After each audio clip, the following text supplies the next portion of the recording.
Go into the world and tell every man that you meet, there is a man on the cross. A Catholic Take. What you need to know right now. A bold synthesis of inspiration and information. Keeping you up to date on the news and issues from a courageous Catholic perspective. A Catholic Take with Joe McLean starts now. Praise be to Jesus Christ. Welcome back to A Catholic Take, a bold synthesis of information and inspiration. I'm your host, Joe McLean. It is great to be on with you. You have survived your 3-day weekend. Congratulations. I mean, it was close, right? All that rest and relaxation, recreation, all the stuff. The barbecue, I know, but it's over with now. Praise be to God. We get back to work. Just imagine what you will accomplish this week. You know, we're going to have a great time on the show this week. There's a lot of great guests lined up, to include Father Charles Murr coming up at 30 past the hour. We're going to continue our conversation on the Infiltration, the Masonic Plot in the Catholic Church. He recounts his time and his friendship with Cardinal Gagnon and his efforts to help Holy Mother Church rid itself of the snakes in the grass, the wolves in sheep's clothing. Today we're going to be focusing on John Paul I, what really happened. That's coming up at 30 past the hour. Andreas Wailzer is back on the program from LifeSite News. Rome seems to be the center of so much going on in the world today. We're going to have a conversation about where we are in Europe, especially. COVID, lockdowns, are they back on the horizon? War with Ukraine is still heating up, obviously. And then so much more. We're going to talk to Andreas Wailzer at 15 past about all of that. Do join us if you can. There are, of course, lots of stories in the news, and we're going to be linking to everything in the show notes over at thestationofthecross.com/ACT. We'll also have an after show on the program as well. Hopefully, Father Charles will be able to hang out with us even longer and take your questions. So stick around, sit back and relax, but share us with a friend. Let's pray. In the name of the Father, the Son, and the Holy Ghost. Amen. Remember, O most gracious Virgin Mary, that never was it known that anyone who fled to thy protection, implored thy help, or sought thine intercession was left unaided. Inspired by this confidence, I fly unto thee, O Virgin of Virgins, my Mother.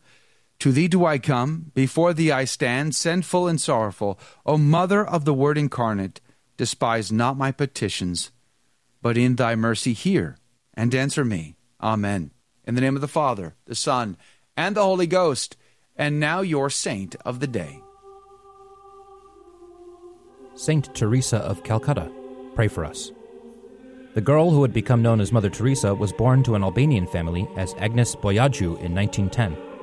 She knew early on that she wanted to be a missionary, and at age 17, taking the name Teresa after St. Therese of Lisieux, she joined the Sisters of Loreto, learning English in Ireland and then traveling to India.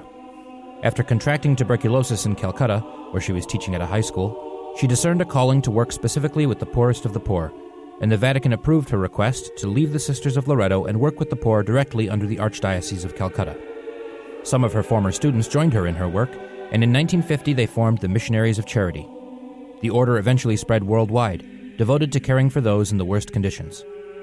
Mother Teresa gained a great deal of public attention and praise for her charity, including a Nobel Peace Prize and recognition by several popes, but she was also a target of secular criticism for her defense of Catholic teachings against abortion and other modern idols. She also suffered from long periods of spiritual dryness and great interior struggles, without ceasing to present a joyful and charitable Catholic demeanor for others. Besides her physical and spiritual work with the poor, she also influenced the conversion of more famous figures like English author Malcolm Muggeridge. After falling into ill health over the last few years of her life, Mother Teresa died at the age of 87 on September 5, 1997. She was canonized in 2016 by Pope Francis, and in 2017 named co-patron of the Archdiocese of Calcutta, alongside the great St. Francis Xavier. St. Teresa of Calcutta, pray for us. And now your headline news. Just the News reports Arizona Governor Hobbs' request for Twitter to censor her critics sparks legislative investigation. Democrat Arizona Governor Katie Hobbs asked Twitter, now called X, to censor critics of a tweet she posted while serving in the state legislature. According to Arizona Capitol Oversight, a self-described government accountability website, then-Secretary Katie Hobbs and her government office engaged in an extensive campaign to censor her critics before and during her campaign for governor. The emails show that in November of 2020, Hobbs may have abused her official Secretary of State email account and asked Twitter to take action against her alt-right critics. The Wall Street Journal reports Chinese gatecrashers at U.S. bases spark espionage concerns. Chinese nationals, sometimes posing as tourists, have accessed military bases and other sensitive sites in the U.S. as many as 100 times in recent years, according to U.S. officials who describe the incidents as potential espionage threat.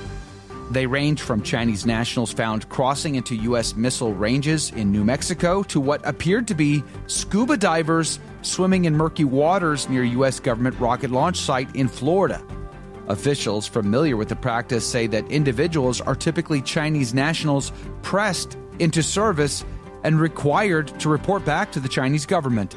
The Chinese embassy in Washington challenged the U.S. view of the incidents, however. And Ground News reports Burning Man attendees allowed to start their exodus today. Thousands of festival goers stranded at the Burning Man Festival in Nevada due to heavy rain and flooding have begun to leave the camp. The event, held in the Black Rock Desert, had turned into a mud bath, leaving participants stranded. The festival's organizers have confirmed that the death of a man in his 40s at the event was unrelated to the bad weather. The unusual rainstorms caused the postponement of the festival's finale, the burning of the giant wooden effigy. Many other events had to be canceled as well.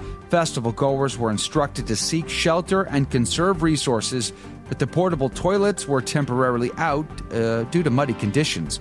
The exodus from the festival site faced delays of approximately 5 hours. President Joe Biden and the White House, however, have been well informed of the situation at Burning Man. Probably more than the border crisis, but nonetheless, those are your headline news.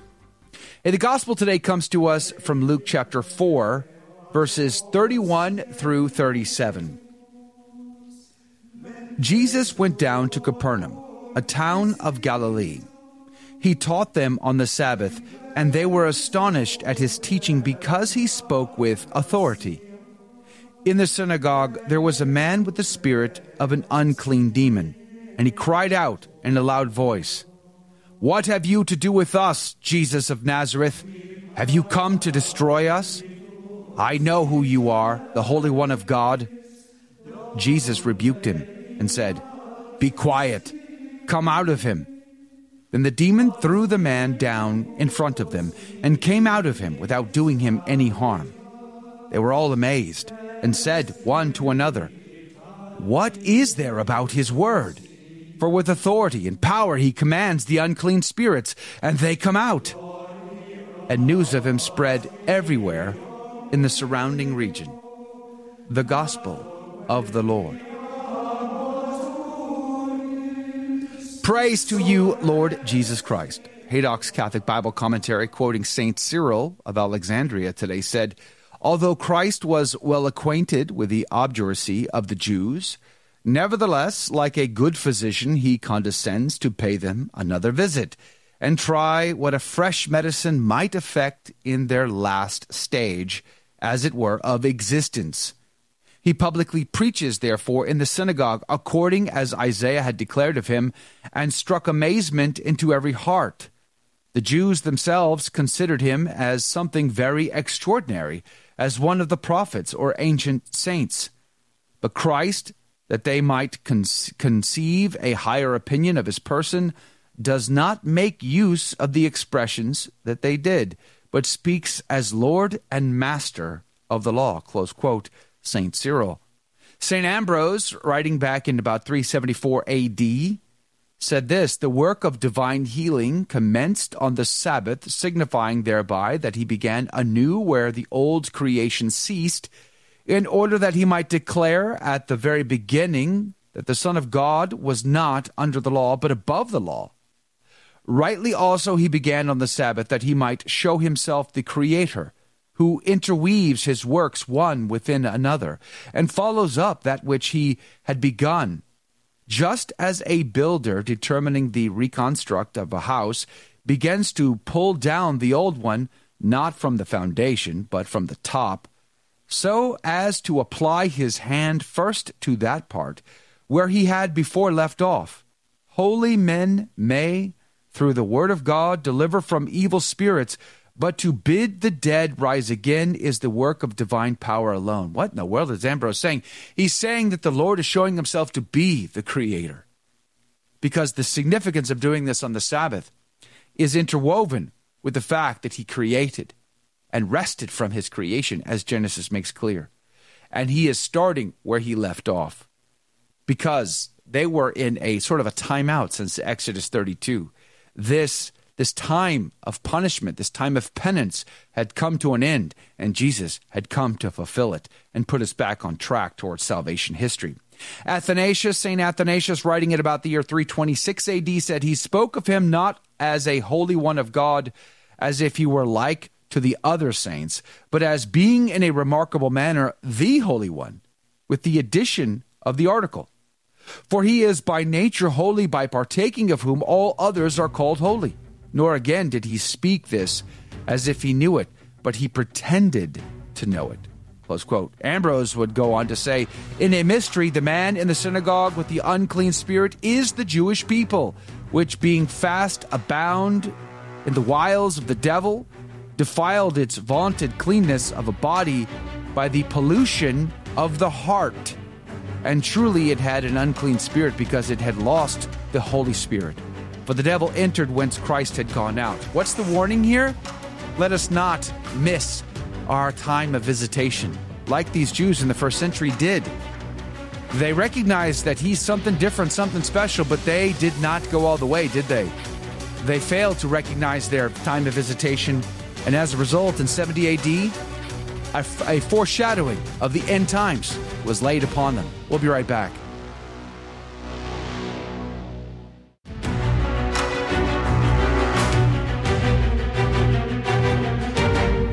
Praise be to Jesus Christ. Welcome back to A Catholic Take, a bold synthesis of information and inspiration. I'm your host, Joe McClain. It's great to be on with you.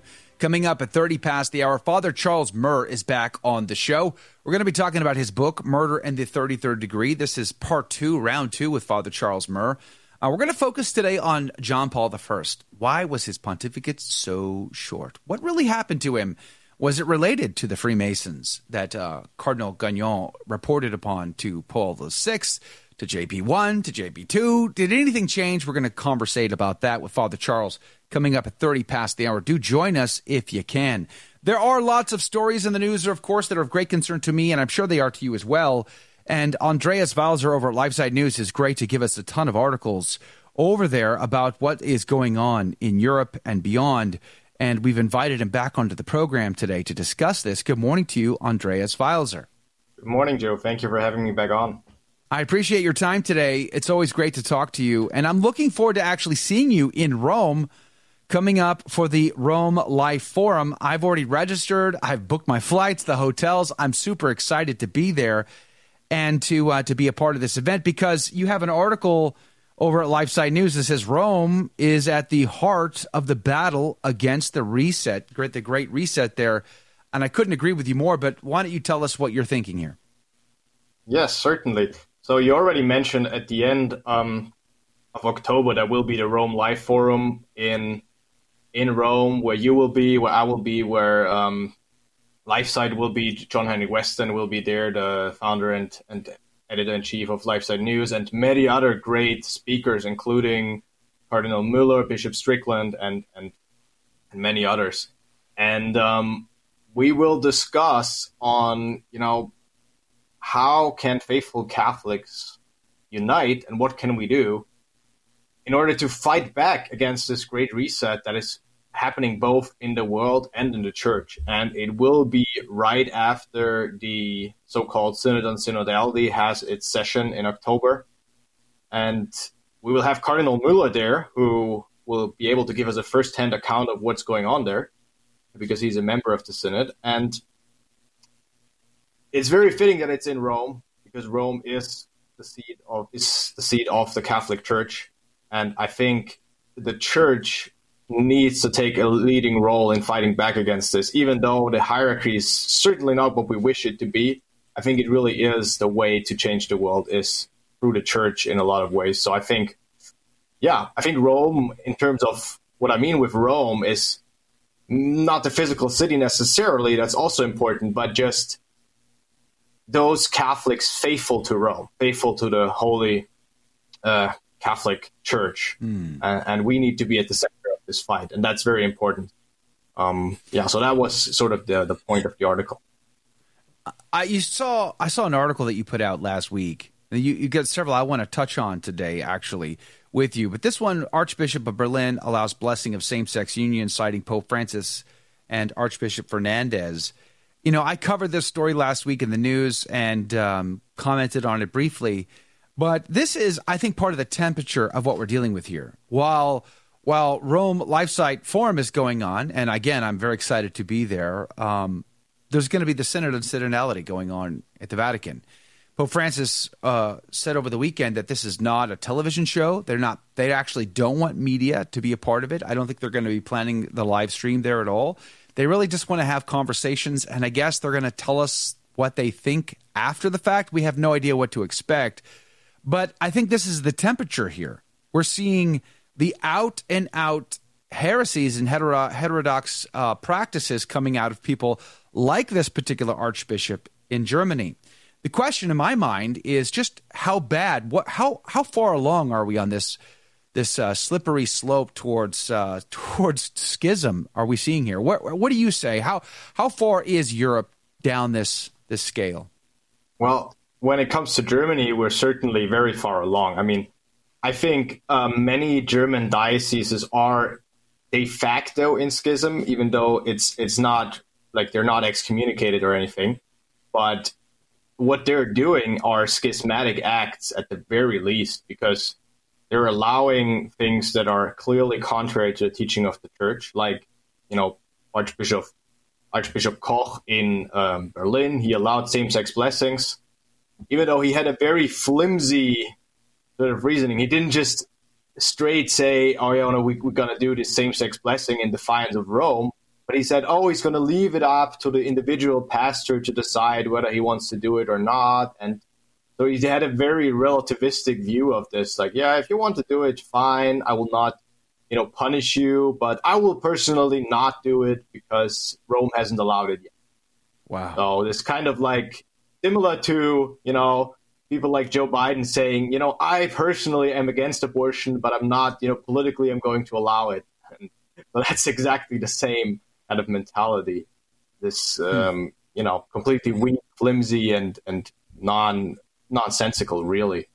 And in other dioceses, like in the Diocese of Limburg with Bishop Betzing, who is the head of the German Bishops' Conference, he recently allowed, or publicly allowed, lay people preaching sermons at Mass, even though it's not allowed. Of course, also not in the Novus Ordo, that's not allowed. And he just allowed this. And he also basically issued, guidelines for his priests that basically forced them to accept sexual sins, like homosexuality, and so on. So he's doing all these things in practice that are schismatic and heretical, even though they're still officially Catholic. And there's certainly faithful Catholics in these dioceses, but the hierarchy is basically fallen away from the church. But of course, under Francis, there's no clear condemnation of this. And so we continue on with this confusion. And of course, the big fear is that the synodal way in Germany, that's the future of the church, that the synod on synod, that the people who push the synod on synodality, that they want for the universal church. They want to let these practices be, normalized, not only in Germany, but, all over the world. Recently, His Holiness, on the flight back from Mongolia, in fact, he was commenting to the press, and they were asking about this book that was put out by Tradition, Family, and Property. I had an interview with Julio Laredo, who co-wrote that book last week. Cardinal Burke wrote the foreword to it. Great interview that's in our archives. For anybody interested, go to thestationofthecross.com/ACT. But His Holiness commented, pushed back on that. They basically making it sound as though defending the creed is now no longer in vogue. It's not in style, defending the creed. It's like in other words, he seemed to suggest that this pushback, this commentary in this book, anytime someone has a contrary opinion to the movements of the German bishops and the synodal process in Germany being applied to the Universal Church, we're the ones that are the bad guys now. It seems bizarre, Andreas. Yes, it is bizarre, and but it's typical for Francis, unfortunately. He does this, like people that criticize him, or not even him directly, but just the direction the church is taking with all the ambiguity and with the doctrine on especially on sexuality being attacked. He's calling people who are concerned about this, faithful Catholics, he's calling them ideologues, and then saying that, they don't really defend doctrine. And then he's making some kind of vague, assertions where nobody really knows what he means, and just basically confirming his critics, saying that he's spreading ambiguity and he's not being clear on doctrine at all. Mm. And that has been the story of Pontificate, unfortunately. I mean, sometimes he's ambiguous about doctrine, and sometimes it seems he's like outright contradicting it. So it's rarely, unfortunately, that he's upholding it. And that's where we're at. So we really need to pray for the church and for Pope Francis, which really not on a good path right now. You also have reported over at LifeSite News. We're going to be putting links to all the articles today. LifeSiteNews.com is the website, but we're going to put them in our show notes as well over at thestationofthecross.com/ACT. This German politician just convinced everyone not to trust the science behind the COVID jabs is one of your articles over there. And what I find fascinating about this, Andreas, is that the talk of COVID pandemic life is coming back into vogue. Speaking of vogue, some people are talking about lockdowns. Some people are talking about vaccinations. Some people are talking about masks all over again. Will Europe, Rome, talk about the Vatican. Didn't they help lead the way to vax mandates, lockdowns, and all the rest? So is Europe primed for a round 2 on the pandemic? Will the Europeans embrace that once again, or have they had enough? It's tough to say. I think it will be more difficult this time because, people will just be sick and tired of it. Even if they didn't, question it that much the first time around, I think people will just be sick and tired of it. And, it's only more people waking up to this, sort of that it's all, a political game and not really about the disease, but about political power. And I think, there's only more and more people who are waking up to that. I haven't met anyone who said, I was a critic of lockdowns and of vaccinations and everything, but now I totally believe the government again because they've gained my trust or something like that. So it's only I've never experienced that. So it's only going in one direction, and it's more and more people sort of waking up to this. So I'm somewhat hopeful that there will be a bigger pushback this time, but I think the politicians and unfortunately probably also the Vatican will certainly go along with the narrative again. I don't see why they wouldn't, unless there's so much pressure from citizens and countries that they cannot really, keep it up anymore. But I'm not very hopeful for the politicians, let's put it that way. But maybe the people, they will rise up. That's very possible. Your articles seem to suggest that there's a lot of manipulation happening with COVID science and studies in the media. Is that the case? Yeah, I would certainly argue so. I think it's a problem general that science is politicized, and that I mentioned that the UN spokesperson once said, I think a year ago, that she said we own the science. So saying that the UN is the owner of the science, which is true in some ways. Like they fund a lot of the scientific studies that are out there on climate change, COVID, population, abortion, all these kind of things. They are funding these studies. I mean, I mentioned the example. One study that they cited in the report that we also talked about, the population report, where they fund the study on abortion, and all the authors work for pro-abortion institutes and so on, and they're funded by Planned Parenthood. And so you clearly see a financial and ideological interest here to push the pro-abortion narrative. And, that's just one example, but if you start digging, you find these examples in all fields of science, unfortunately. So, yeah, very politicized. Andreas, I appreciate your time today. Thank you for being on with us. Andreas Wailzer, a journalist with LifeSiteNews.com. We're going to be linking to all the articles we referenced today in the show notes, but, you can check out all of his articles just by looking at lifesitenews.com/authors/Andreas-Wailzer. Great place to go to keep abreast of what's going on in Europe in particular. Andreas, I can't wait to meet you in the Rome Life Forum. I'm really excited about going this year, being there, getting to meet you in person. Of course, getting to talk to Cardinal Mueller, our Athanasius Schneider, John Henry Weston, and many more. We'll put a link to the Rome Forum as well in case anybody else would like to go. But coming up after the break, Father Charles Murr is back on the program. Hear what listeners are saying about the free iCatholic Radio mobile app. Through the iCatholic Radio app, I have listened to the sermons and teachings several times. The effect has been a deeper understanding of my faith and Catholic tradition. This app has truly been a blessing in my life and has increased my faith. Listen live or at your convenience to your favorite shows. Just search for iCatholic Radio in your app store today. Praise be to Jesus Christ. Welcome back to A Catholic Take, a bold synthesis of information and inspiration. I'm your host, Joe McClain, and it's great to be on with you. Here are your headline news. Ground News reports 5 killed, 3 others hurt in Labor Day crash on Interstate Northeast of Atlanta. 5 people were killed and 3 more injured in a 3-vehicle crash on a ramp to the southbound lanes of Interstate 85 in Duluth, Georgia. The crash occurred on Labor Day and led to lengthy road closures, but the road had reopened by midday. Police have not yet released the identities of the victims or any other details about the crash, which happened about 23 miles northeast of downtown Atlanta. Let's pray for the repose of their souls. Hey, the Reuters is reporting North Korean leader Kim to meet Putin in Russia this month. North Korean leader Kim Jong-un plans to travel to Russia this month to meet Russian President Vladimir Putin to discuss the possibility of supplying weapons for the war in Ukraine. The New York Times reported on Monday, citing U.S. and allied sources. Kim would travel from Pyongyang probably by armored train to Vladivostok on the Pacific coast of Russia, where he would meet with Putin. The planned trip would come as Russia discusses holding joint military exercises with North Korea, and after Russian Defense Minister Sergei Shoigu had tried on a visit to North Korea to convince Pyongyang to sell artillery ammunition to Russia.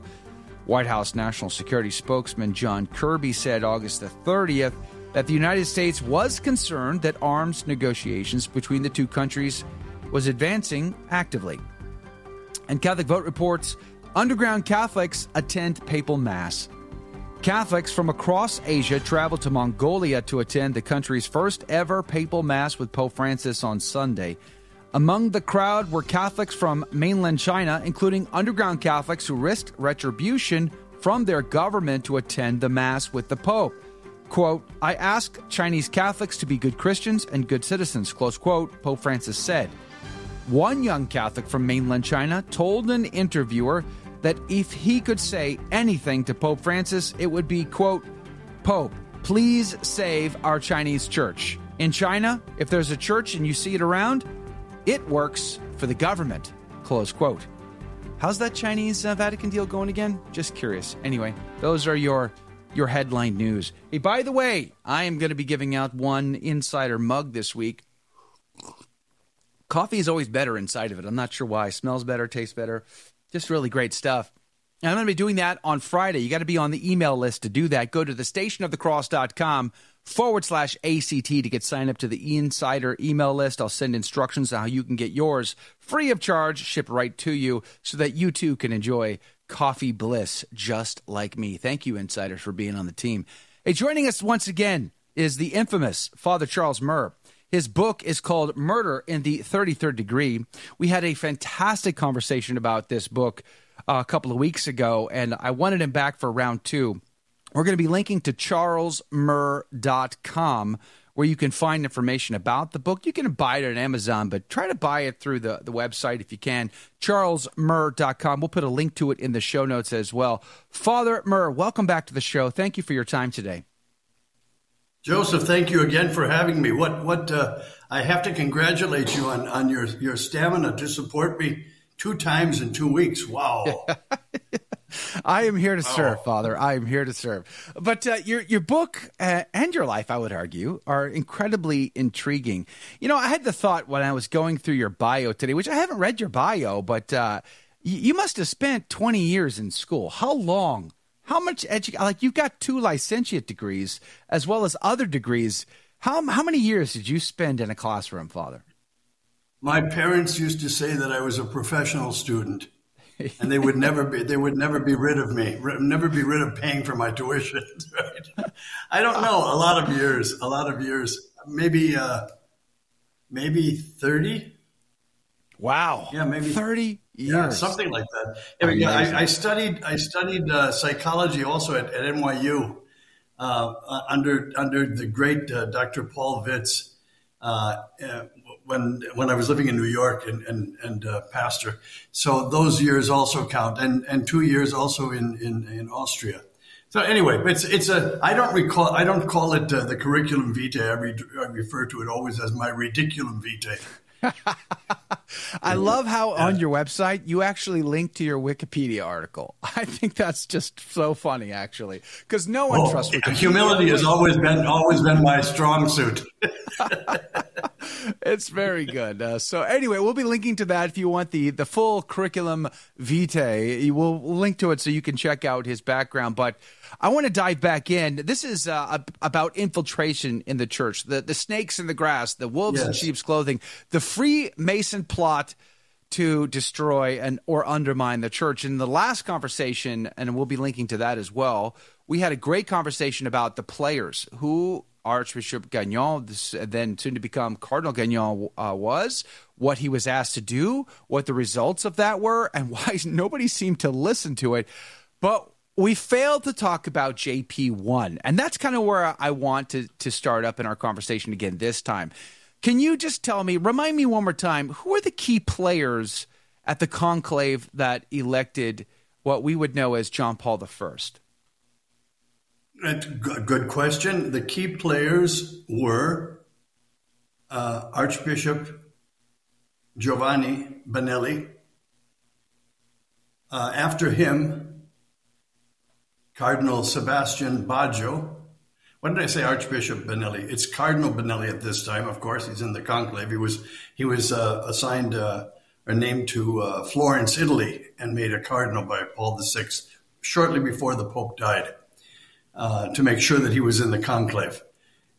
Sebastian Cardinal Baggio, who was the prefect for the Congregation for Bishops. We talked about him the last time we were talking about these things. He was in charge of creating all of the bishops, the Catholic bishops in the world, including, and let me underscore this, the St. Gallen Mafia members. All of them were named by Cardinal Sebastian Baggio. And also there was Giuseppe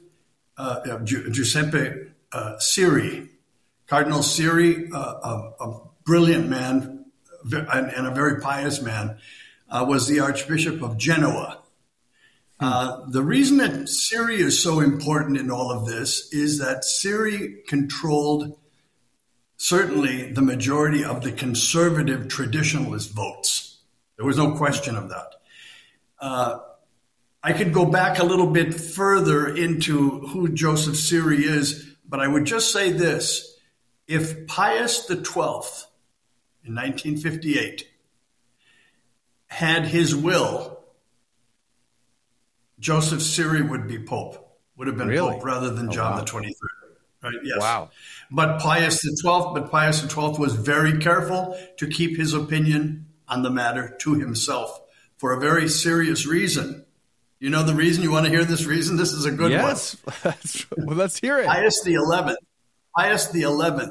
for whom Pius XII worked for years. Mm-hmm. Pius XI was a very strong man. Ecclesiarati. Very strong, and very forthright, very, very direct.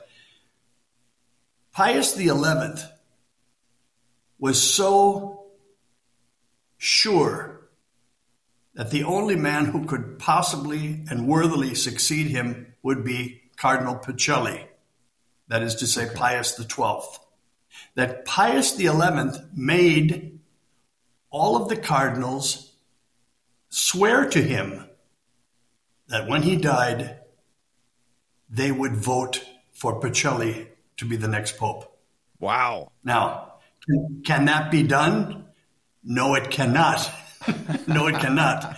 He released them from that they were free to vote. Well, they elected him anyway. Wow. But that's how strong Pius XI wanted. And Pius XII, that almost traumatized him, right? Because if you're going to be elected pope, at least in Cardinal Pacelli's book, you want to be elected pope because of your own merits, not because somebody made everybody else promise to vote for you. So Pius XII did not do that when he was getting ready to die and go to God. He did not take a candidate and say to anybody, here's the man. But had he done that, it would have been Joseph Siri. Joseph Siri was a great man. All right? So you've got Siri, Baggio, Benelli, who's controlling the conservative traditional vote. You have Benelli, who's controlling the moderate vote. And you have Sebastian Baggio, who is controlling all of those that he made cardinals. And for Sebastian Baggio, as I said very, very clearly the last time, there's no question that he was a Freemason and creating liberal bishops. He prided himself on that. So you've got these three schools in that conclave. Now, Benelli, you mentioned a minute ago. You mentioned a minute ago that Benelli brought us the St. Gallen Mafia. And just to remind our audience here, St. Gallen Mafia includes... No, not Benelli. Not Benelli. No. Baggio. Mea culpa. Okay. Baggio created the We've got all these bishops. Italian names that begin with a B, which is a problem. Yeah. Right. Oh, I just want to remind everybody that McCarrick is in that list, that we got McCarrick thanks to Baggio. Absolutely. And McCarrick just got a pass. He's no longer going to be punished for any crimes he's ever committed. He's not going to be punished by the Vatican because he got let go before anybody could figure anything out. And he's now not going to be held accountable by the civilian courts. All that is left is his final judgment, and pray for his soul, because golly gee whiz, that's a lot to account for. And Baggio is the guy who brings that story to us. Cardinal Baggio created all of these people. He created everyone who was in the St. Gallen Mafia. That's insane. And for those listeners, Joe, who don't know the St. Gallen Mafia, Giulia Meloni wrote a fantastic book called just that, the St. Gallen Mafia, and I would recommend it to anybody to read. I should get her back on. Right? Thanks for saying that. I should get her back on. She's a great lady. Let's talk about Luciano of Venice. Tell me who Luciano of Venice is, and how did he, after all the players you just described and talked about, how did the guy from Venice get the nod? It's an interesting story. Here's what happened. I just told you had these three camps. The ultra-conservative by Siri, the moderate by Benelli, and the Freemason progressives by Baggio. And the confusing thing with Cardinal Baggio is that he always presented himself as a very conservative man. Amazing. Wow. Anyway, you had these three groups. Cardinal Gagnon and Mario Marini and also Zanoni, Monsignor Zanoni, who was head of the personnel for the Secretary of State. We were all together, and I said, who would be the next pope? A question. And everyone answered, Wojtyła of Poland or the man from Venice. I said, well, who's the man from Venice? Luciani. I'd never heard of either one of them, to tell you the truth. And I'm waiting for somebody else. I'm waiting for somebody, a Siri to be elected pope, Benelli to be elected pope. Benelli was a very strong candidate to be elected pope. However, Baggio blocked him, and he blocked Baggio. Wow. Right? This is the whole thing. So when there was a stalemate, I'm oversimplifying the thing, but when there was a stalemate, nothing was going on. I always say Cardinal Benelli, who was a brilliant man, pulled a rabbit out of the hat. And he said, Father Charles Murr, look out, dropped right at that moment. We'll get him back on, but we're going to go to a break anyway. Oh, the cliffhangers. So let me just catch you up. That's where we're at right now, is we have the man who is going to be called JP1 about to be elected as the compromise solution between these three factions, the conservatives, the moderates, and the liberals in this conclave. And JP1 would serve for only a month. The question is, how did he die? What really happened? It is a fascinating part of the conversation. Hopefully we'll get Father Charles Murr back on after this quick break. Oh, the cliffhangers. But I think it's important conversation because the snakes are in the grass. Wolves are wearing sheep's clothing. And it's time that we stopped playing along. We'll be right back. More to come. Don't go anywhere.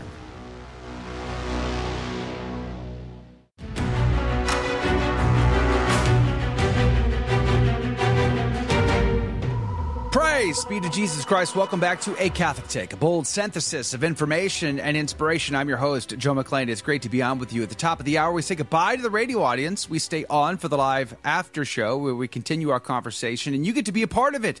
If you want to comment directly, you certainly can. Just go to thestationofthecross.com/ACT, and you'll see the live video player there. Underneath, there are links where you can icons for YouTube, Facebook, else place. You can link and you can comment directly. All of that coming up at the top of the hour. But Father Charles Murr is back on with us after leaving us with such a big cliffhanger right before the break. I think he does that on purpose. It's all about the mystery. By the way, his book, Murder and the 33rd Degree, you can find at charlesmurr.com.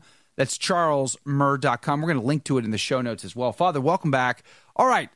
Luciano of Venice gets the compromise vote, becomes John Paul I. What kind of man is he actually? Simple man, pious man, pious and a believer. You know what? It's kind of a rare thing to say. He was actually a believer. Praise be to God. It was sort of refreshing. Yeah, amen. Because there were many in that conclave. There were many in that conclave who wouldn't fall under any of those categories. Wow. Right? He was an exception. He was a good man. Now, the problem was, again, he was a weak character. He was weak in character. He's one of these people who, and we all know these people, whether they be priests, whether they be mayors of cities, whether they be principals of high school. They're very good people, ideologically sound, but they don't have a lot of the intestinal fortitude to grab the bull by the horns and make things happen. Okay, he wasn't a strong man. What he did. I think I mentioned this in the last program. He made a mistake, according to me, which was to confirm everyone in his position in the Vatican. You just stay where you are. Secretary of State, prefect for the Congregation of Catholic Education, for bishops, for everything. Just stay where you are until I can get a grasp of what I'm doing. Okay? That was just the idea. He immediately invited Cardinal Benelli of Florence, who proposed his name, to be his Secretary of State, his new Secretary of State. That's a good choice. Benelli agreed on one condition. This is the condition that quite a few people had. Benelli agreed that he would accept Secretary of State, the position, which would have been fantastic. They would have made a duo like Pius the 10th and Cardinal Ralph Meri del Val. I'm telling you, they would have done it. Wow. It was fantastic. But Benelli said, as soon as you get rid of Baggio, get Baggio out of the congregation for bishops, get him out. Then we'll start over. All right. And so the new Pope said, and how would you propose I go about doing that? Right? This is a man who's timid. He's timid. Well, do you remember seeing him? Do you remember hearing him? He was the kind of person who my dad used to say wouldn't swat a fly in self-defense. Right. This is why they call him the smiling Pope, right? That's right. He was smiling all the time. That's it. Right? So Cardinal Benelli of Florence said to him, I will be your Secretary of State. I'll accept that. You call in Archbishop Gagnon immediately and get the result of his 3-year study on the Roman Curia.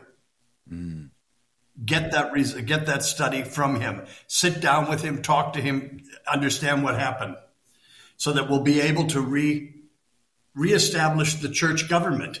Okay, you're talking about cleaning house. You're talking about cleaning house here. If you're asking for me, Benelli, to be your Secretary of State, you're asking to clean house.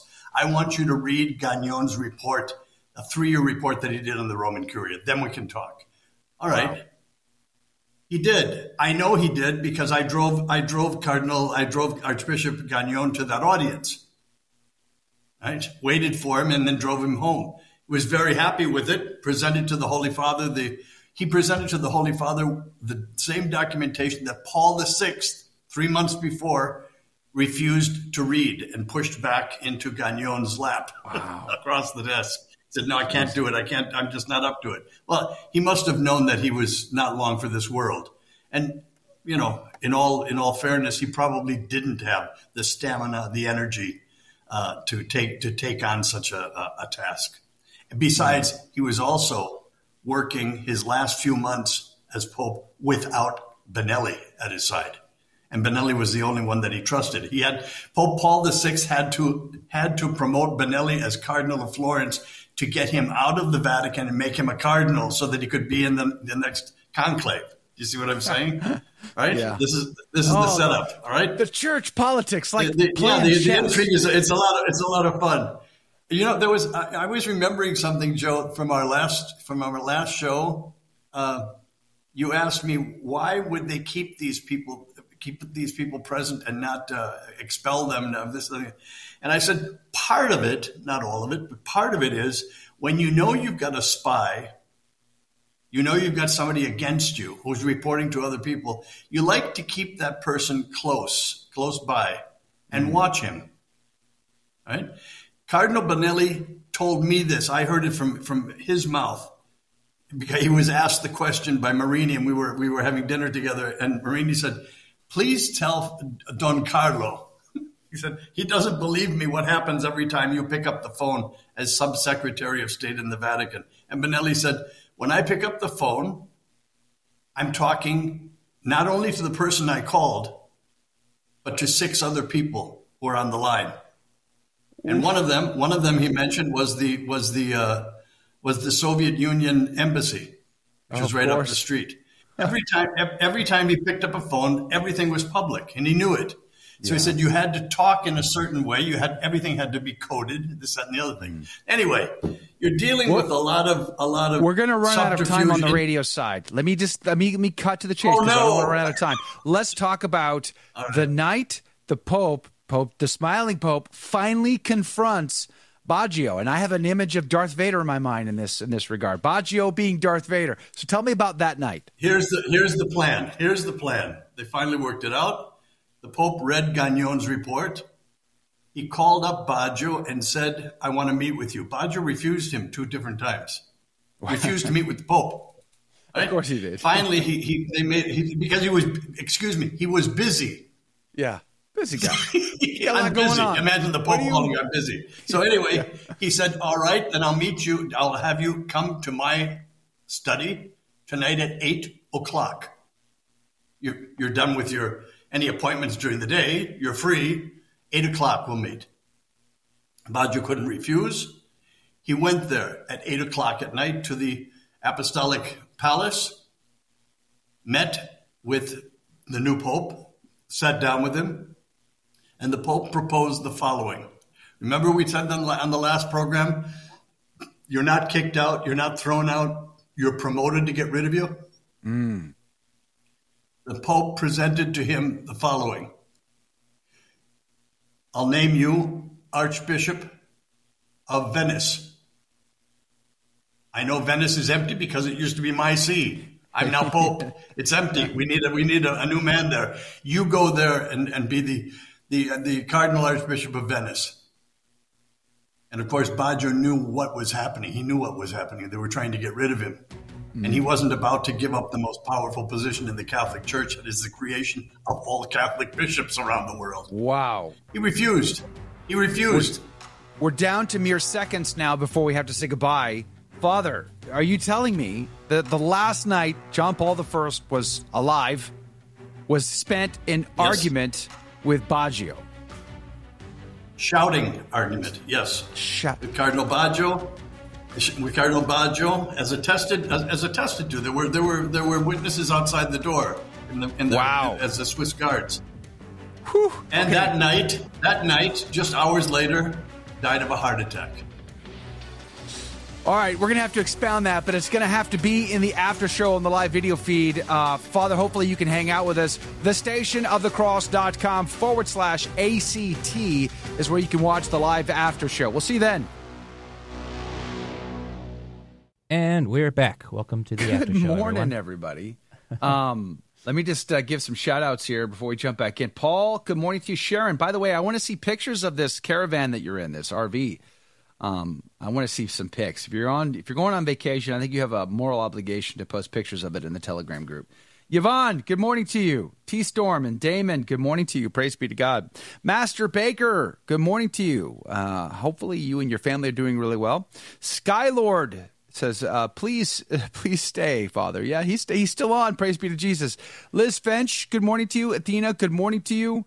Sharon's still commenting over there. James is over there. Good morning to you. Reg82. Tony from New Zealand. Oh, wow. Praise be to God. Glad you're on the team today.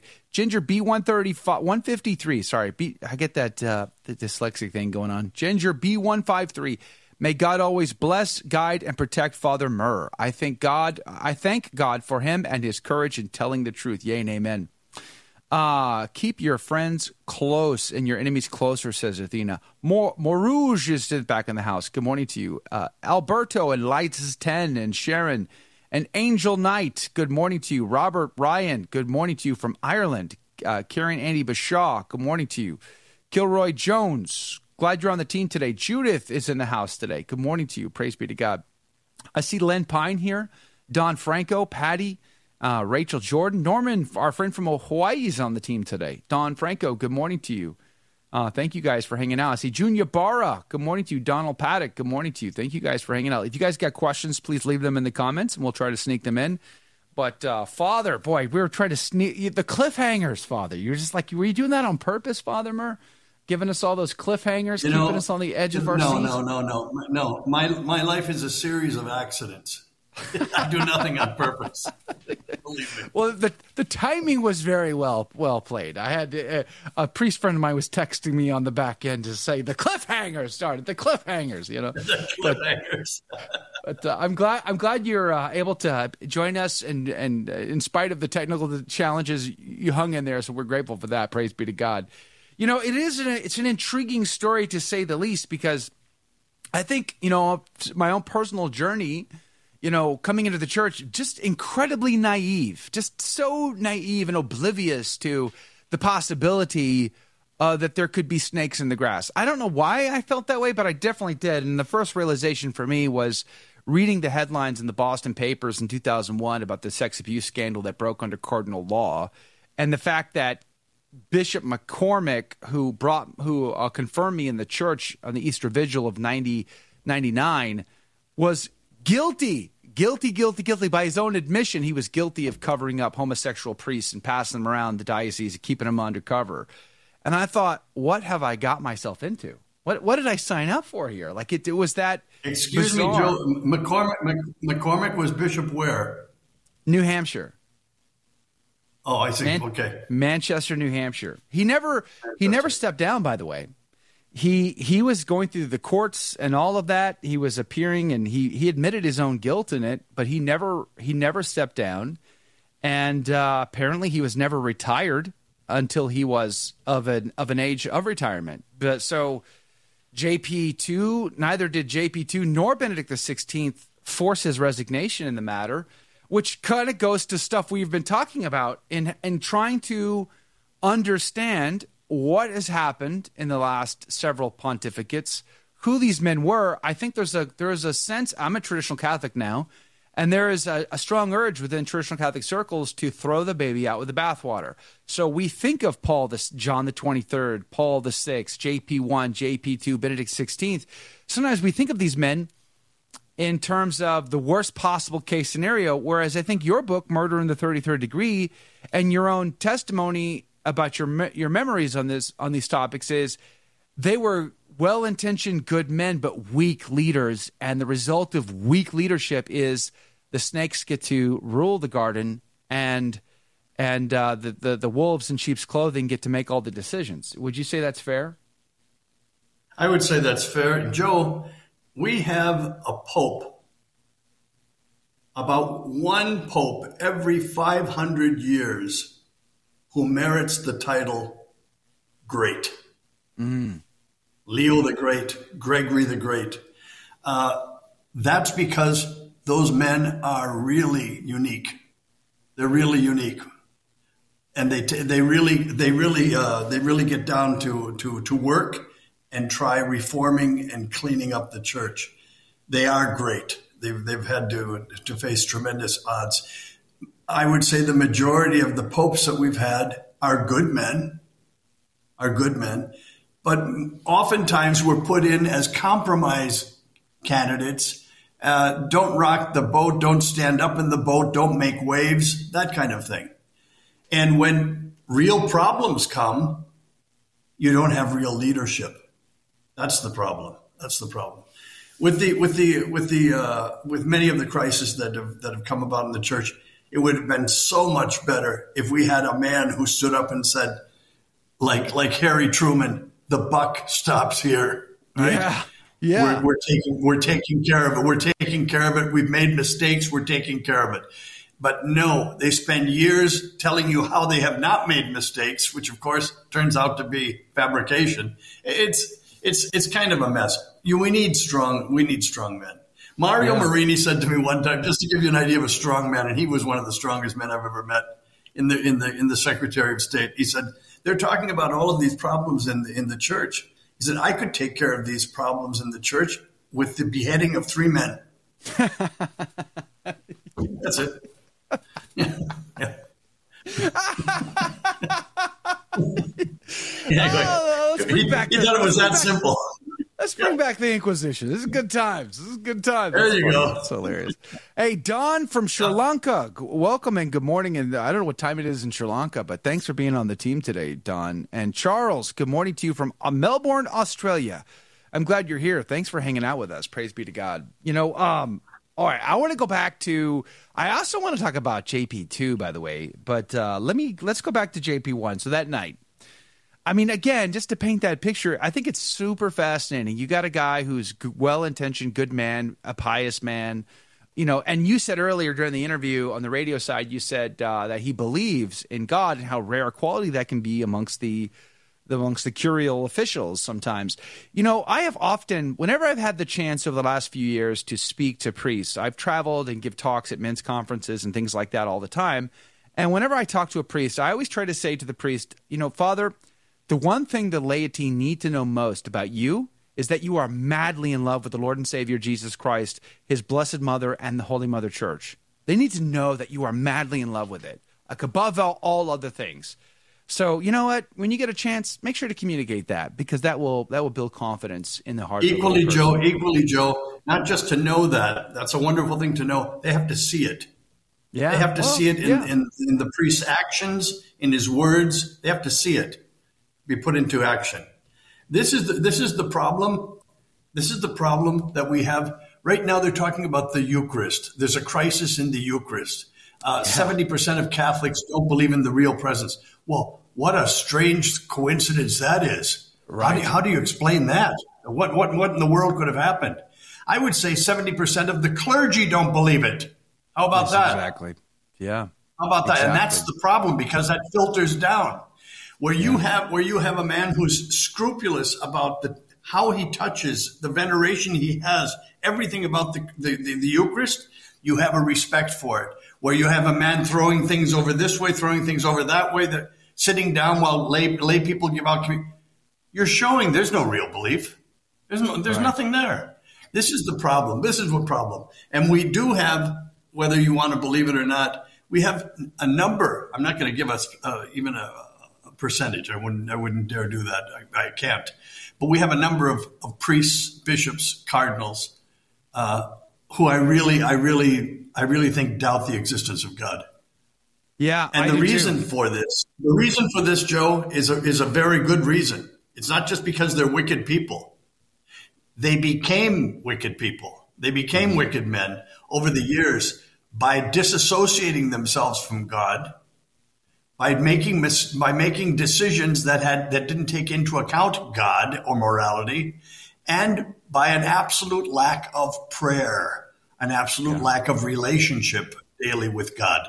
You lived that for a while, and you stopped having anything special in your life. Things aren't special any longer. You can go on to justify anything. I also believe that there, especially like in America, like my part of America here in Texas, we have mega parishes. It's the trend in these big cities, these big dioceses. Galveston, Houston's where I'm at. We have 130 parishes. More than 30 of them have north of 3,000 registered families. The largest one probably has 15,000 registered families. If you think about that situation, how is it at all possible that the bishop is going to have a father-son relationship with his pastors? It's not. It's executive, CEO, and branch manager. That's the relationship that they have. Similarly, father and parishioner becomes also very distant, very anesthetized, very synthetic. There's just this separation, this numbness between pastor and layfolk.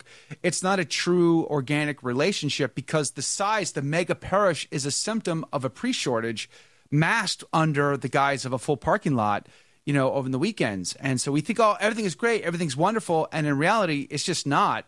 And that's what we're dealing with in our country. There's no father-son pastoral relationship, in the church anymore. It's very, very corporate America. I only saw this one time in the United States of America. I'm not saying it only happened one time. I only saw it one time.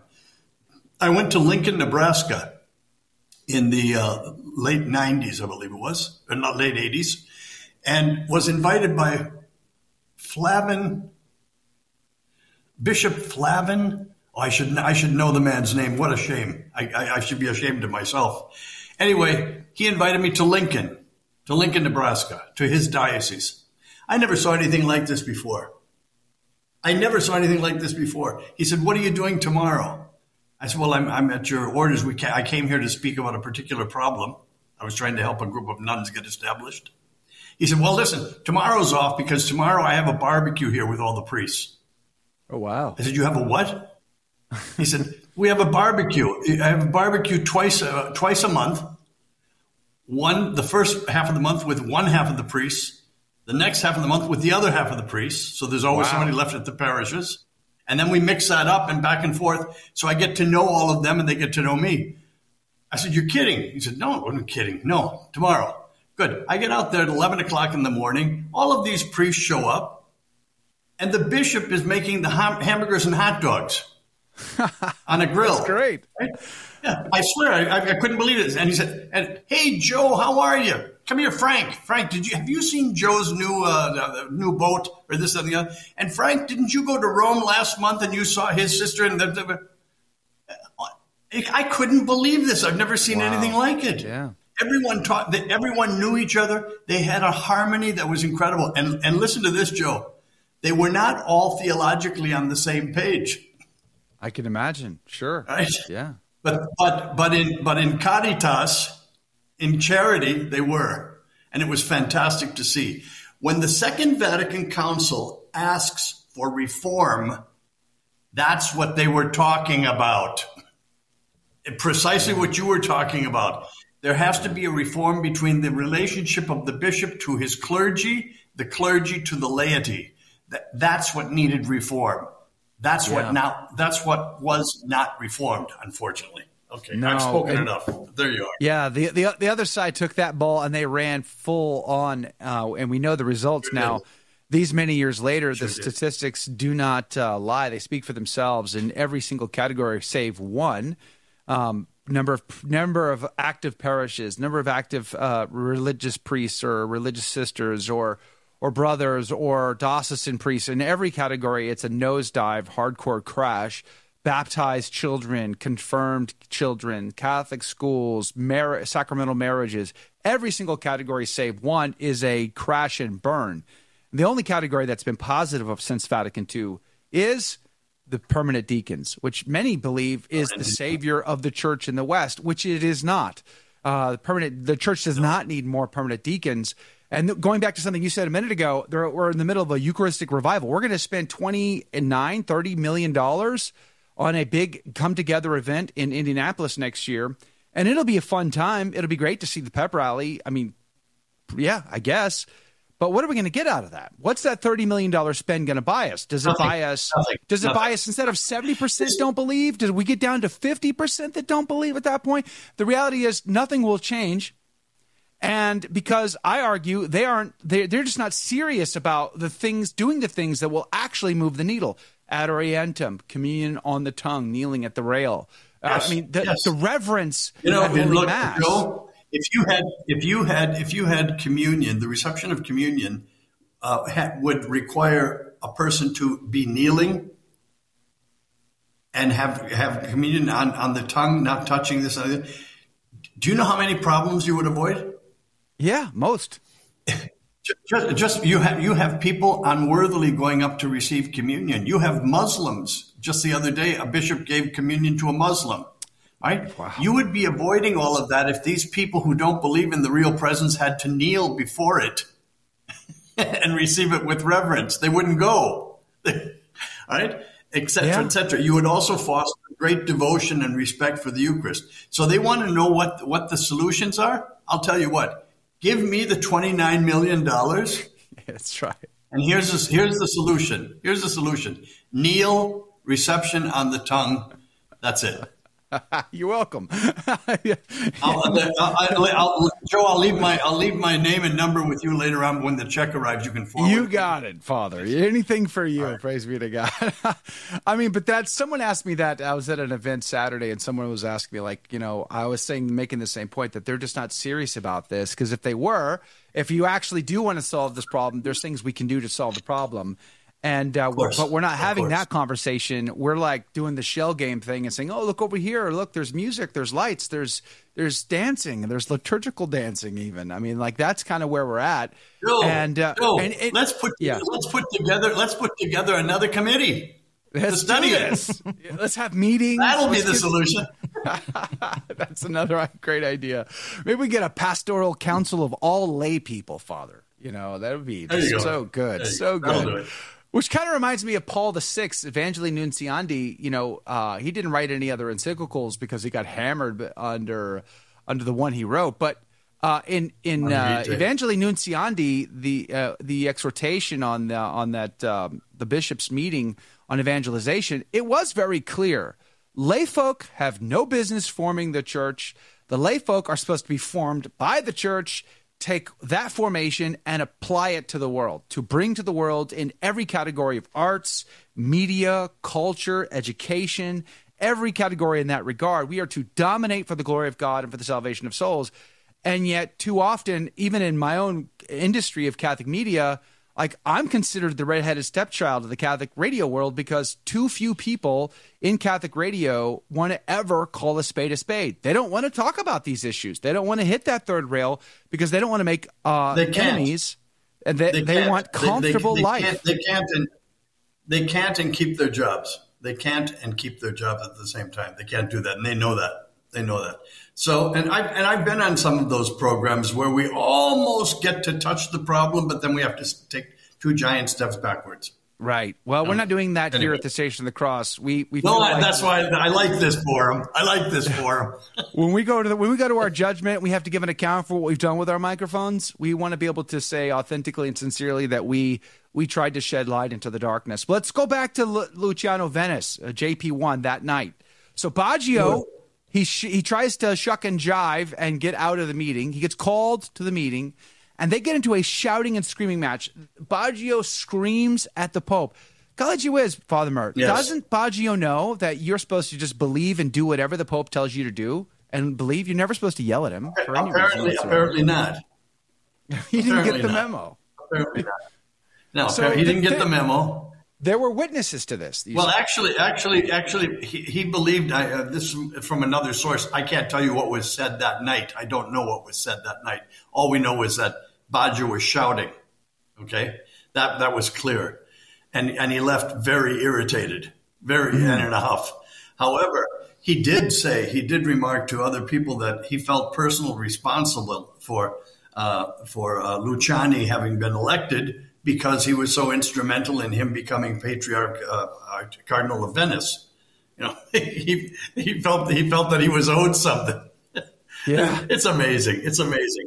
But the point was that after this very heated argument, you're talking about a man who's an older man with heart problems.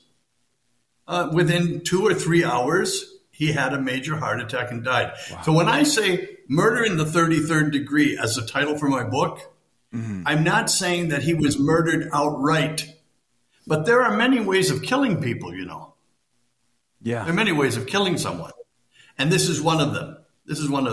I saw this, and I was going to do it in the book.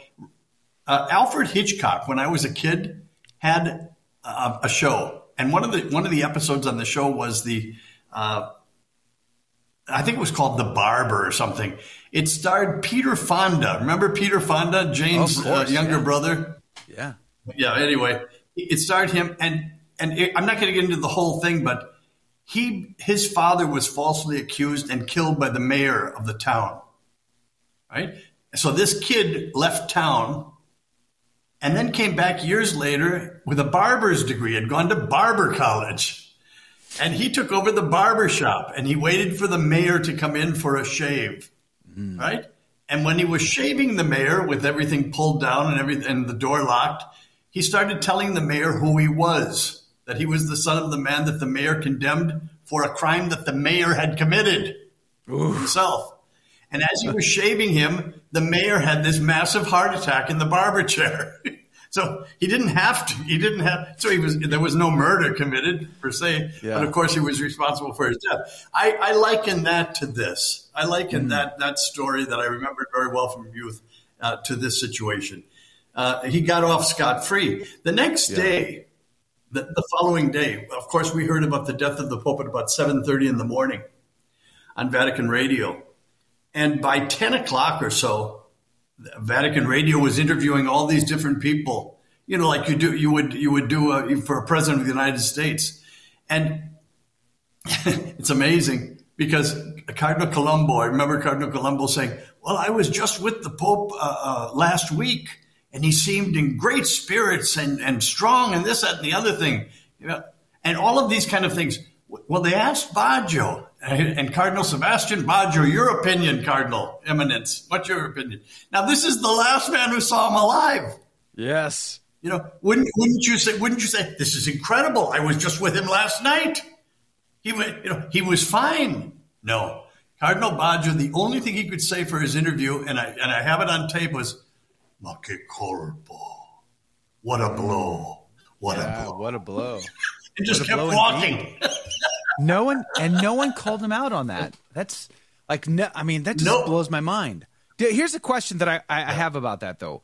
Okay, so was Baggio aware that Pope John Paul I had a weak heart? Was he aware of sort of a weaker nature of him? I think he must have been. I was aware of it.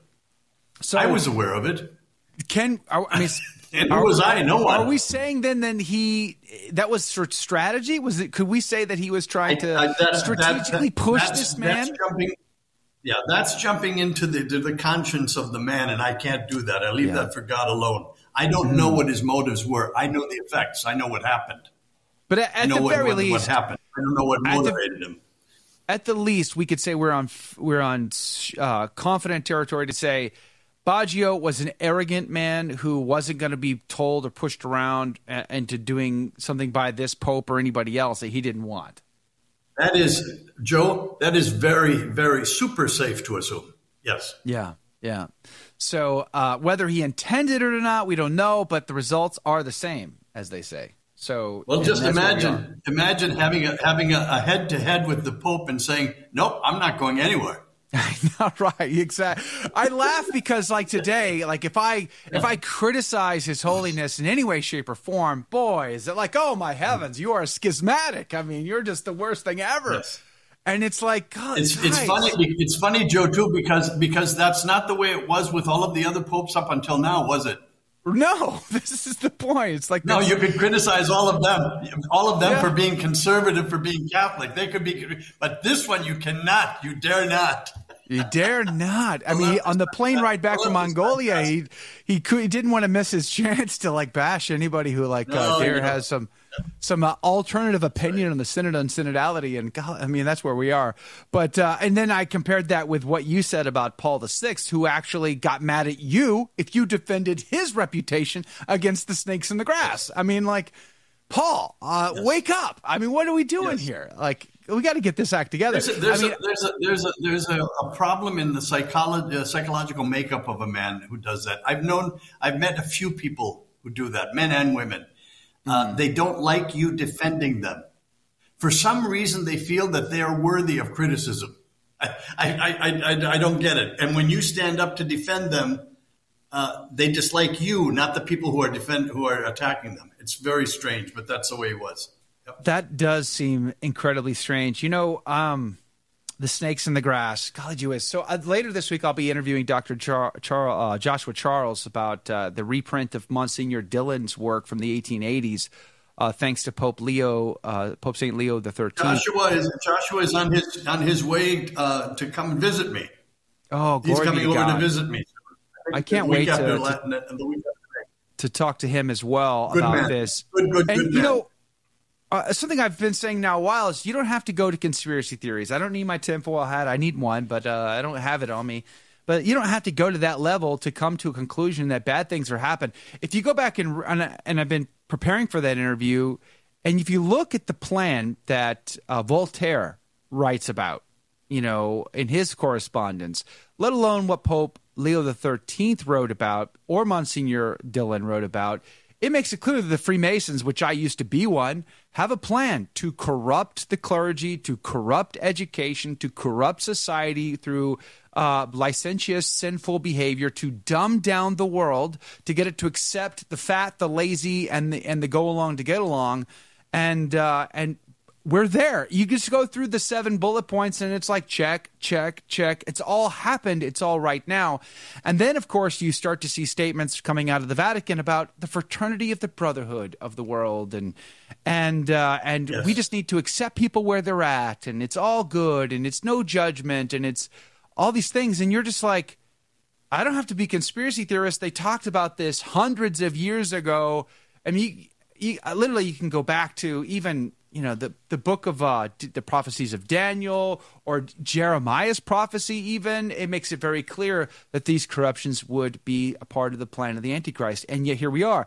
So I bring it back to you, Father Murr. It's like, as a lay guy, you know, I sound like a crazy man when I talk about these things. But in reality, this is what we're dealing with. But so many people have just accepted this as normal, and they don't like the questioning of it at all. It seems rather bizarre, like diabolical confusion. Well, look, liberty, fraternity, equality. Where are those words coming from? Freemasons. Revolution. You think they're original from the Second Vatican Council? Liberty, fraternity, equality? Hardly. They belong in every Freemasonically inspired revolution, from the French Revolution to the one that happened last week in Cucamonga.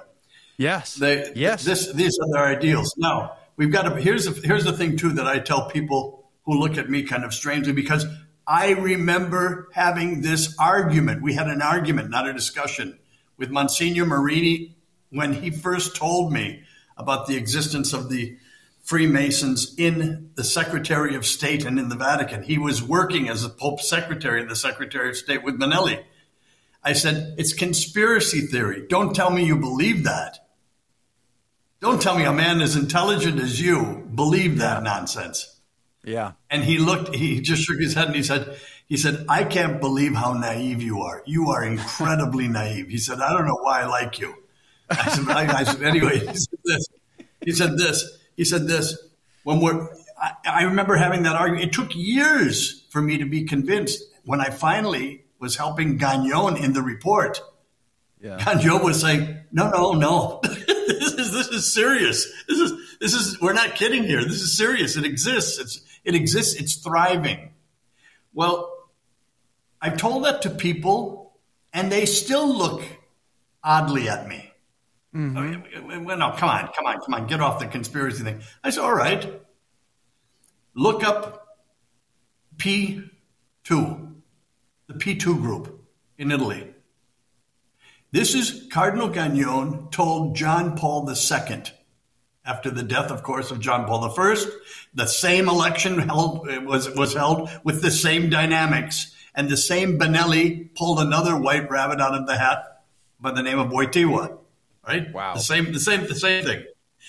And Wojtyła finally asked Benelli to be his Secretary of State. And Benelli died, 61 years of age, died of a heart attack within, I think 10 days later, 8 days later. Anyway, 10 days. Healthy as a horse.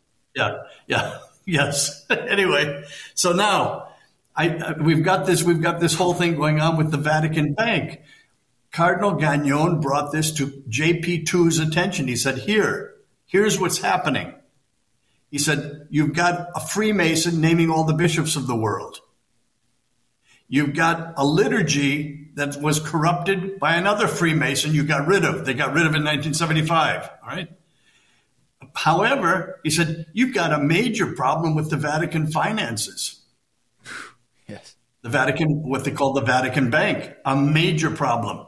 And he said, there's a Masonic plot to crash the Vatican Bank, to deplete all of Vatican finances, to bring the Vatican financially to its knees. John Paul II couldn't believe that.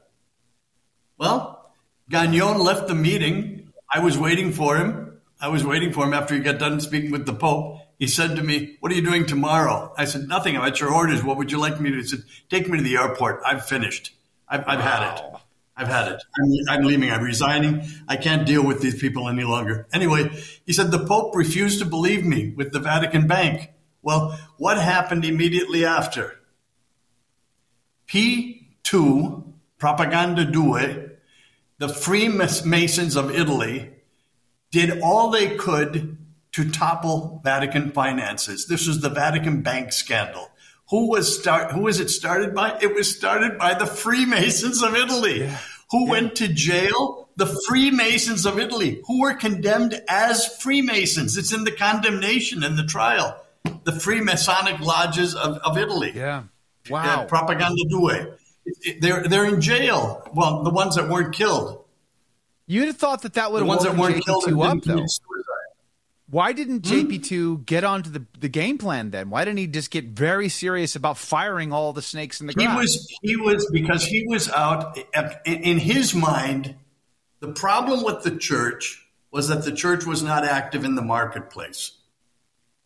We weren't out there. We weren't out in the public getting things going. This was the problem. He's coming from a whole Polish, not just a background, a Polish way of being about the church and everything else, which was the experience of the church in Poland is magnificent. The history of it, but he had this dynamic. He had won over communism. He and Ronald Reagan took it on, and they were victors over communism. They had overcome it. Well, his idea was to preach Christ to the world.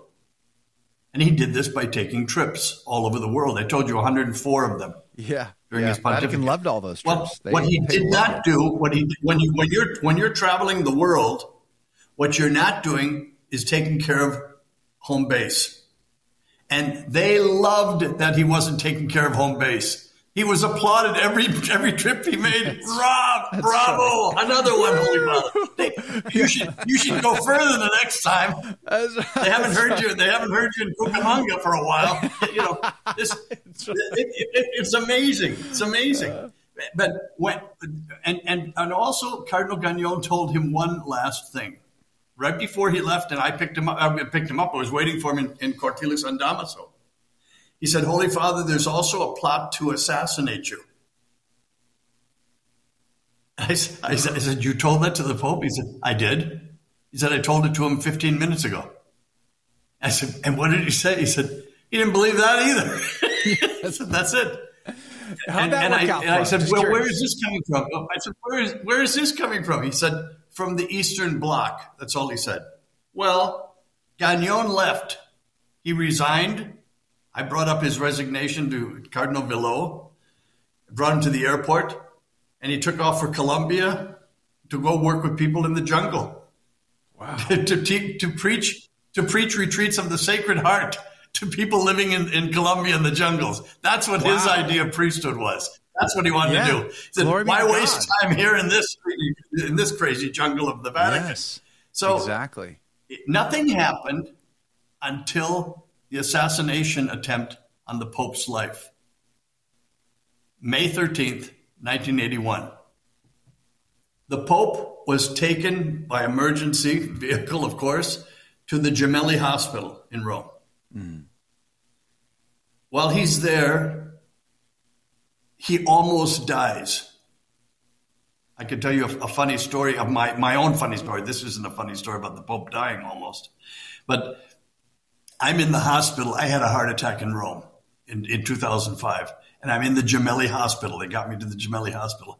And the doctors came in, and they're around my bed, the two major doctors of the hospital, with 5 or 6 student doctors all around my bed. And they're saying, tomorrow we have to operate on you. I said, you're not operating on me. No. I'll get on a plane and go back to New York. And the doctor said, you won't make it to New York. You won't make it to New York. And I said, I'll take my chances. And he said, your problem, Father, is you don't believe in Italian medicine, do you? And I looked at him and I said, listen, when it comes to love, to art, to pasta, and to food, there's nothing like the Italians. Medicine, He said, well, I'll have you know, he said to me, listen to me. He said, I'll have you know that in this very bed that you're in, the Holy Father was here. And I'll have you know, we saved his life. Now, imagine how stupid I am. Imagine how stupid I am. These are people, the man just got done telling me he's going to operate on me tomorrow morning. Right? Right. Yeah. And I say to him, I answer back to him, you didn't almost save the Pope's life. You almost killed him. Whew. He said, what? I said, the man who saved the Pope's life is a doctor friend of mine. His name is Dr. Kevin Cahill from New York City in tropical diseases. When the Pope came in with the bullet wounds that they almost killed him with, you gave him contaminated blood and gave him hepatitis. On top of the wounds, you gave him contaminated blood, and he almost died from the contaminated blood. And now you want me to stay here, so you're going to operate on me. And your greatest achievement is having saved the Pope's life. No, thank you. I'll get on a plane. Right? Well, they operated on me the next day, and here I am still. But anyway, he didn't pull that Alfred Hitchcock thing on you. Yeah, you're still with that one, right? When the Pope came out of the operation, he was still in a coma for days. And Dr. Cahill was flown over by Cardinal O'Connor of New York. O'Connor flew him over, made sure he was in charge of the blood problem, saved his life. When the Pope gained consciousness, they say, I was not there, but I've heard from very good sources that the first words out of his mouth were, find Gagnon. That's right. Find Gagnon. Why did it take this Well, they went looking for Gagnon, and he called him to Rome and made him a cardinal. They dragged him out of the jungles of Colombia.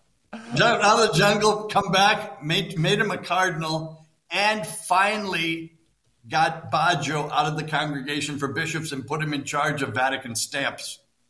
Wow. But by that time, how many bishops had he appointed to positions all over the world? I mean, hundreds, right?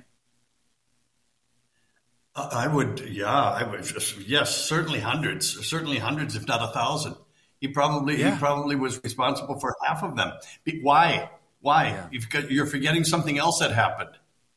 Paul VI decided that every Catholic bishop in the world should resign at age 75. Oh, yeah, that's right. Right?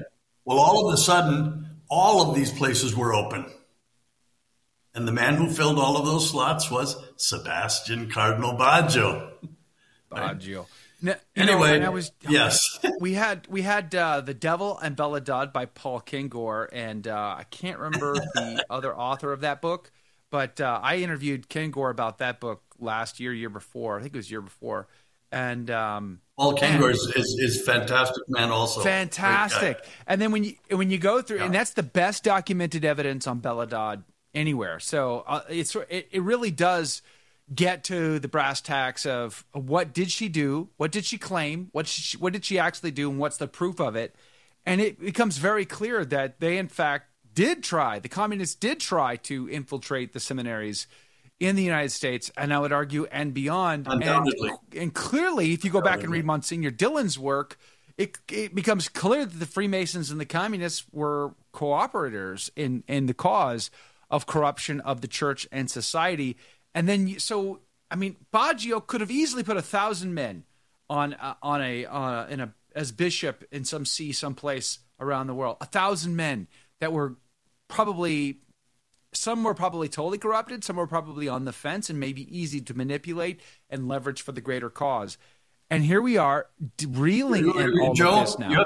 You have to remember something else. Keep in mind something else. There's a dossier on each one of these men. Yeah. Right? Somebody holds the information of anything unseemly, any problem that there was in the past. They can be easily controlled. You know that. There's also something else that happened. Also something else. All of the places that a man went as bishop and automatically, because of the place or the situation, became a cardinal. Baggio was particularly fond of those positions, and all of his friends were named to those positions. A lot of amazing stuff. A lot of amazing stuff. Do we know? Incredible. Is it fair to say that there are cardinals in the Curia today who are members of the Freemasons? Oh, I believe so. Now, do I have any proof of that? Concrete proof? No, I don't. But I couldn't understand why all of a sudden there wouldn't be. Right.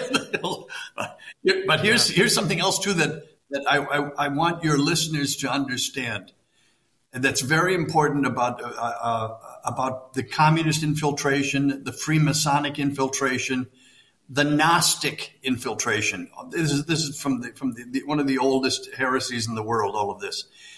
It's not to destroy the Catholic Church structure, not the structure. They want the structure. Don't touch that. Just change the players. Keep the structure. The structure is absolutely fundamentally important to what they want. Nobody in the world has been able to duplicate the structure of the Roman Catholic Church. Right. No one. Yeah. All right? Don't touch that. Just change the players. Wow. I want to go ask you something again about Malachi Martin. I asked you this a little bit. I think you chimed in on Malachi Martin a little bit, somebody you knew. I theorized that Paul VI let him out, let him go do what he wanted because maybe he knew who the players were and had the files. Like he knew who the dirt was. Do you think, why would Paul VI let him out of his commitment, his religious vows with the Jesuits? Why would he allow him to go live as a lay person? Or was seemingly like a layperson. That's the mystery part of him. But yet, from all I can tell, he died as a priest in good standing and even performed exorcisms, which I can't imagine would be possible unless either the local bishop allowed it or, as some of the rumors suggest, he was in fact made a bishop himself. But did Malachi Martin have like a J. Edgar Hoover type of file on the players? I don't know that he did. I don't know. I knew Malachi. We were friends. As I think I told you the last time, I liked him. He used to write this way. He described his writing as what did he call it, Joe? Faction. Yeah. faction, right? He said it was 80 to 85% fact, 15 to 20% fiction. Okay? Something like that. Right. Well, I always found Malachi Martin himself like that. So you never knew. Listen, I love the guy. Don't get me wrong, but forgive me. And I'm part Irish, so I know what I'm saying when I say this. There was just a tad bit of the blarney, just a tad bit of the blarney. Right? Yeah, that's funny. And I loved talking to him. We had dinner often enough. He was the one who absolutely insisted that I start writing. Yeah. Right? So I owe him that. But I don't know. Well, the reason why I think it's fascinating. First of all, remember this. He was the one who asked to be laicized. Right. Yes. Okay, he asked for that, right? So take it from there. Yeah. Well, the reason why I find that fascinating, too, is, well, he was writing fiction so that he could sell books, and books sold, and people thought they were page turners, so they became bestsellers, and he moved a lot of copies. And that's what allowed him to keep going. But I find that fascinating because when you go back and you read Voltaire, or you go back and you read Monsignor Dillon's account of the Masonic plot that came out of England, spread across the continental, and particularly was against the Catholic Church, this was one of their tactics, was to write, to leverage writing to change, do this faction thing, because it would spread more like wildfire, and they were able to move the heart of society through this means, which I find utterly fascinating. Arius in the Athanasius Against the World, Athanasius Contra Mundi. Yes. Arius basically used the same technique. He used bar songs, changed the lyrics. It spread like wildfire. People were being catechized, and the water began to bubble like the frogs in the boiling water. I think that's kind of where we're at today. So I do find I've been talking a lot about Malachi Martin lately, just because he's a man of mystery and a man of intrigue, and so it's fascinating to think about. But ultimately, his book on the Jesuits seems spot on to me, that JP2 was caught really naively and discovered a little too late in the game just how bad things were. And by the time he tried to do anything, it was really almost too late, because he didn't know who friends were, he didn't know who the foes were, and he trusted the wrong people. Would you say that's fair? Pope John Paul II put a Jesuit priest, who is an excellent Jesuit priest, Father Dezza, in charge of the entire congregation of Jesuits in the Society of Jesus. He wanted, there was a move by the Jesuits. They wanted to divide. They wanted to be, if you will, just a blanket kind of thing. They wanted to be conservative and liberal Jesuits. They wanted to divide the Society of Jesus, the Society of Jesus, and I almost said the Society of Judas. But Freudian slip, Father. But I didn't say that, Joe. But I didn't say that. I was almost going to. Anyway, they wanted to divide because it was so divided already. Yeah. For whatever his reason, John Paul II didn't want that. He didn't want to historically be remembered as the Pope who permitted that. He held the Jesuits in such high esteem, as they were held by everybody. They were the Marine Corps of the Catholic Church. They were these great men. Right? He didn't want to do that. Well, he then took Dezza out and let them have these elections, and they named, I don't know who they named. They named I think it was a Hollander. Fine, good. But I mean, that's it. And then they've gone downhill from there on. And they're simply not the defenders of the faith that they were at all. We know that. Yeah, they were supposed to defend the Pope. They were his personal, they would defend the papacy. They would, especially against the Protestant Revolution that took place in the church. That was their origin. And they certainly weren't doing that anymore. They had a formation, Joe, that I don't think most people understand. I'm talking about the old formation from the beginning, the 19th century, the 20th century. They were to be individuals. At the Gregorian University at around 5:30, 6 o'clock, if you had an appointment with one of the professors, they all lived in the university. You would go, I would walk down the hall to the professor's room, which is his bedroom, his study, his everything, right? And the transoms were always open above, and you could hear all of them praying individually. They had to pray out loud, the divine office, and all individually. They never got together to pray as a community. Wow. Because they were not trained to be community people. They were trained to be individuals, and they were trained to be on their own. They were trained to be able to be dropped off in the middle of Mongolia alone and survive and make converts. Right? That's what they were trained to do. Yeah, so they did not pray together. There was a great Jesuit friend I had, one of my professors at the Gregorian University, Father John Navone. He was there for over 40 years. He told me that he remembered, he said how painful it was during novitiate, that he would be in the center of a circle and all of his classmates go around in a circle telling him his faults and almost mocking him. And they would do that to each other so that nobody absolutely depended on another. You were to be individuals. You were to be individually strong. Right, and maintain and survive alone. They were serious people. These guys, and I was reflecting on that. I did not want to be responsible for breaking that up. Well, I get the pressure of that. So that's where, as a trad Catholic, I don't want to throw the baby out with the bathwater when it comes to JP2, Paul VI, in spite of the fact that they did some things that were very troubling. I'm thinking of you, Assisi. I'm thinking of you, But nonetheless, I was reflecting on this, I think it was last week, maybe it was the week before. Like, we remember the great stories of Jesuits that would go into the mission field for the sole purpose of making conversions. Today, we don't hardly ever hear of stories of missionaries being sent into Muslim countries or other places, to make converts. I beg to differ. There was I believe, a Jesuit missionary who had been for 40 years in the Amazon, and he was quite remarkable. He said that his proudest achievement was never having made a convert in 40 years. Yeah, I beg to differ with you. You're not looking at this properly.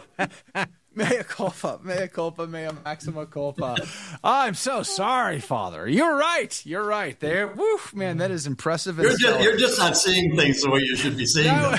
You're not thinking synodally, That would make the North Joe. American martyrs. That would make the North American martyrs very proud indeed. You're just not thinking synodally. Because I'm sure that Jesuit missionary, it probably was he martyred for the faith? I mean, he must have been tortured at a very minimum, right, in the Amazonian jungle before not making any converts to the church. Oh, no, he's still there. They love him. That's right. I forget. I think he just erected a shrine to the Pachamama. I think the Pachamama has a new shrine or something. Yeah. The times we live in. It's amazing. It's amazing. We could really use a reform. I got to tell you this. I said to Cardinal Gagnon shortly before his death, we traveled all over the place on different trips. Every time he made a trip, he asked me to come with him. One of the trips was to Lebanon. And on the way back, we were in the plane. I said, Eminence, was it on the plane or we were driving? I can't remember, one of the two. I said, Eminence, wouldn't it be good to call a third Vatican Council? I mean, just to get straight what the second one was about. Right. Let's get everybody together and try to figure out the second one. Are we following the spirit? Are we talking about following the letter? Are we? Let's. And Gagnon looked right at me as if I were the stupidest man alive. He had a look on his face. He said, and he had this beautiful, beautiful French Canadian accent. He said, "You would give those terrible people another chance to destroy what they didn't get a chance to destroy the first time?" Yeah, that's right. Yes, that's right.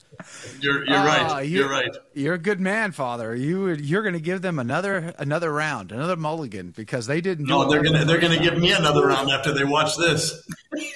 Oh man, well it'll be fine. It'll be fine. It's just the three of us anyway, Father. Nobody else is watching. But That's right. By the way, That's Sci-Fi right. Mike. I haven't mentioned Sci-Fi Mike. Good morning and God bless you. He's also having a good time with that Hitchcock reference too. So glory be to God for that. Kilroy Jones, I did get just housed. You guys should put that as a short on the social medias. Joe McClain getting housed by Father Charles Murr. That'd be kind of fun to watch, actually. But we're only down to a couple minutes left. Father Charles Murr, we're going to have him back, obviously, because he's so much fun to talk to about what's going on in the world. Let's end on a more positive note, Father. So let's talk about this. I think we've clearly demonstrated just how bad things are. Snakes in the grass, wolves in sheep's clothing at the highest rank in the Vatican. We see a corruption and a degradation of society at every level. It seems like the Freemasons have accomplished their ends through all of their sub-secret societies and their manipulations. So what are we as lay folk? What is the lay person supposed to do? Are we supposed to just memorize the Council of Trent? Is that the remedy to what we see in front of us? Will that solve all of our problems? Or what should we be doing as lay people under all of this? Can I tell you what I've been doing as a priest? Sure. And then you can apply it or not apply it. Okay. I sort of gave up on the establishment coming to my aid or coming to anybody else's aid. Truly, right? I stopped saying the Novus Ordo Mass about when Pope Benedict gave the permission. When was that? Almost 10 years ago. It was on my birthday. More than 10 years ago. It was on my birthday in 2007. I remember the day very well. That's it. 2007. The next day, I started learning and practicing to say the Tridentine Mass, and I would never go back. I would never go back. Because to me, all of a sudden, now listen, I've been offering the other Mass for 35 years, 40 years. All of a sudden, the sacredness came back. The sacrifice of the cross came back. Everything what it was supposed to be came back. And I felt like I was a priest. I didn't feel like some sort of a minister of this, a minister of the word, or a priest offering sacrifice. And it was wonderful. I've got a phone ringing here. You can take it if you need it, Father. Just go ahead. We'll wait. I'm not going to take it. Actually, it's another. I've got another interview coming up right now. Listen. Oh, well, you should probably say goodbye then. Before I go, just this. I started saying the Tridentine Mass. I would never go back. Never go back. Yeah. It's completely Catholic. All of a sudden, I realized how much we had thrown out. How much we were missing. Mm-hmm. And I just think people have got to discover that. They've just got to rediscover that. It's the only way to get back to anything. To just rediscover your roots. Who are you? Praise be to God. Look, God bless we've got all of these groups all over the world, all of a sudden very proud of their ethnicity. Okay, well, good. You're obviously in demand, so we need to let you go then. Can you just give us your priest's blessing? Streaming. It's from Los Angeles, a very good friend, and I'm supposed to be on his program right now. So I'm going to bid you adieu and see you soon. And anything that I said worthwhile, credited to God. Anything that wasn't, credited to me. All right. God bless you, Father Charles Murr. We'll see you next time. All right. Arrivederci. Thank you. Ciao. God love you all. Make sure to check out the YouTube channel and other places where we'll be posting this content. You can obviously watch the live video feed, but we're going to be editing this up and obviously putting it back out. So enjoy that. Share it with friends. We'd be very grateful. We're about to pass 13,000 subs, and we couldn't be more grateful to you for supporting us in that way. But God bless you. God love you. We'll see you back here tomorrow on the program, where we are going to have, looks like Leanne Vanderputten is going to be on. We're going to be talking about raising saints tomorrow on the show. And then Dr. Joshua Charles is going to be on to talk about the great apostasy and the Antichrist. All of that coming up this week. Plus, a live Q&A with Xavier Reyes Ahol about prophecy and revelation. Your questions answered directly on Friday's program. You need to be on the email list. When I give you instructions, on how you can get the phone number to be on the show, to ask your questions about any prophecy with Xavier on Friday. You can join the email list at thestationofthecross.com/ACT. By the way, we're going to be giving away a mug this week, too. Free of charge in your inbox or your mailbox. Coming right at you. So anyway, get onto the email list for instructions this week at thestationofthecross.com/ACT. Bob, thanks for being on the team. And we obviously are praying for Bishop Strickland. We love him very much. God bless you. God love you. We'll see you.